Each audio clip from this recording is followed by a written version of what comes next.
IT বাড়ির পক্ষ থেকে আপনাদের সবাইকে স্বাগত জানাচ্ছি আজকের বাংলা ভিডিও টিউটোরিয়াল পর্বে।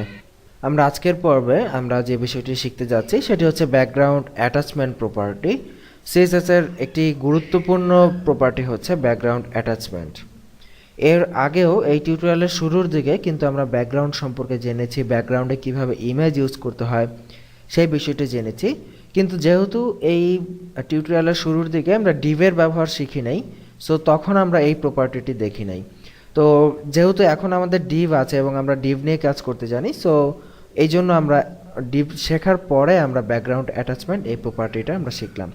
যদিও ডিভের সাথে এর কোনো ডিরেক্ট সম্পর্ক নেই, কিন্তু ডিভ দিয়ে কাজ করতে গেলে নতুনদের মধ্যে অনেকেই ভয় পান, অনেকেই আসলে একটু অন্যরকম ফিল করেন ডিভ দিয়ে কাজ করতে গেলে।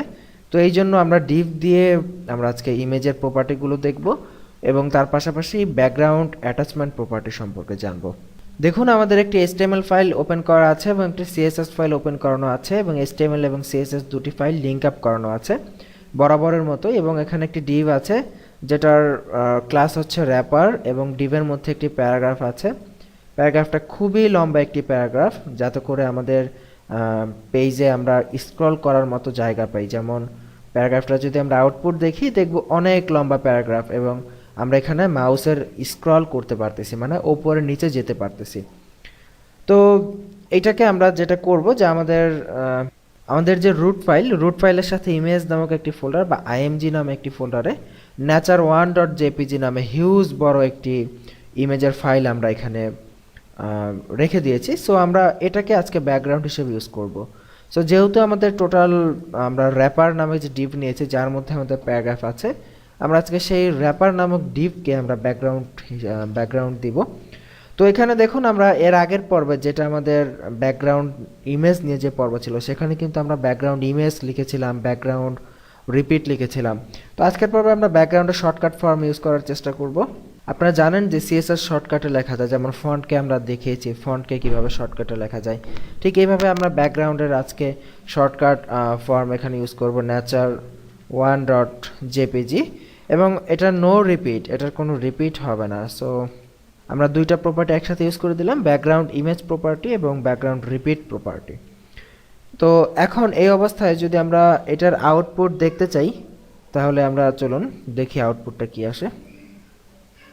আউটপুটে ইমেজটা আসে নাই, নিশ্চয়ই আমাদের কোথাও ভুল হয়েছে। হ্যাঁ, ব্যাকগ্রাউন্ড nature1.jpg বানামে ভুল হয়েছিল। এবার দেখি আউটপুট, দেখবো যে আমাদের ব্যাকগ্রাউন্ডে আমাদের সে অনেক বড় যে ইমেজটা ছিল সেটা অলরেডি চলে এসেছে।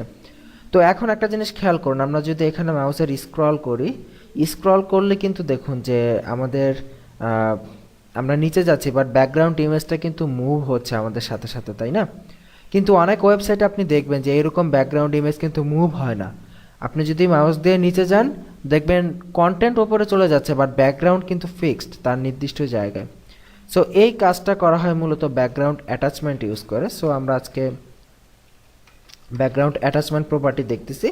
তো আমরা যদি এখানে ব্যাকগ্রাউন্ড অ্যাটাচমেন্ট ফিক্সড ব্যবহার করি, যে আমাদের ব্যাকগ্রাউন্ডটা কি হবে, ফিক্সড হবে। এবং এখন যদি আমরা রিফ্রেশ করি, তাহলে দেখুন কি চেঞ্জ হয়। আমরা যদি মাউসের কার্সার নিচে নেই বা আমরা যদি স্ক্রল করি, দেখব যে আমাদের ব্যাকগ্রাউন্ড কিন্তু ফিক্সড, ব্যাকগ্রাউন্ড কিন্তু কোনো অবস্থাতেই চেঞ্জ হচ্ছে না। বাট আমাদের কন্টেন্ট যেগুলো ছিল, এই যে লেখাগুলো কিন্তু মুভ করতেছে।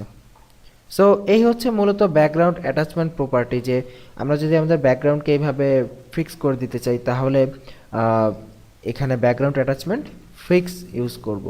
আমরা যদি স্ক্রল চাই, ব্যাকগ্রাউন্ড অ্যাটাচমেন্ট স্ক্রল, তাহলে দেখুন কি হয়, ঠিক আগের অবস্থা, মানে ডিফল্টভাবে যেরকম ছিল সেভাবে স্ক্রল হচ্ছে।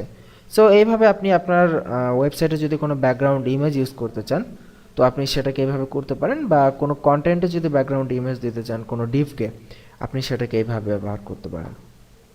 আশা করি বুঝতে পেরেছেন। এবং এখানে যদি আপনি ব্যাকগ্রাউন্ড সাইজকে কন্ট্রোল করতে চান, তাহলে এখানে ইউজ করবেন background size 900 pixel by 600 pixel আমরা দিলাম। ব্যাকগ্রাউন্ড সাইজ ছোট হয়ে গেল, 900 পিক্সেল ডানে বামে উপরে নিচে 600 পিক্সেল। ফাইন, আমরা এইভাবে আমাদের ইচ্ছা মতো ব্যাকগ্রাউন্ডের সাইজ, ব্যাকগ্রাউন্ডের পজিশন এগুলো কভার করতে পারবো আমাদের খুশি মতো। সো এই হলো আজকের টিউটোরিয়াল ব্যাকগ্রাউন্ড অ্যাটাচমেন্ট প্রপার্টি। খুবই ইম্পর্ট্যান্ট এবং অনেক ব্যবহৃত হয় এই প্রপার্টিটা। বাসায় অবশ্যই প্র্যাকটিস করে ফেলবেন। আমরা আগামী পর্বে নতুন কোনো বিষয় জানার চেষ্টা করব। সেই পর্বের আমন্ত্রণ জানিয়ে এখানে বিদায় নিচ্ছি। আল্লাহ হাফিজ।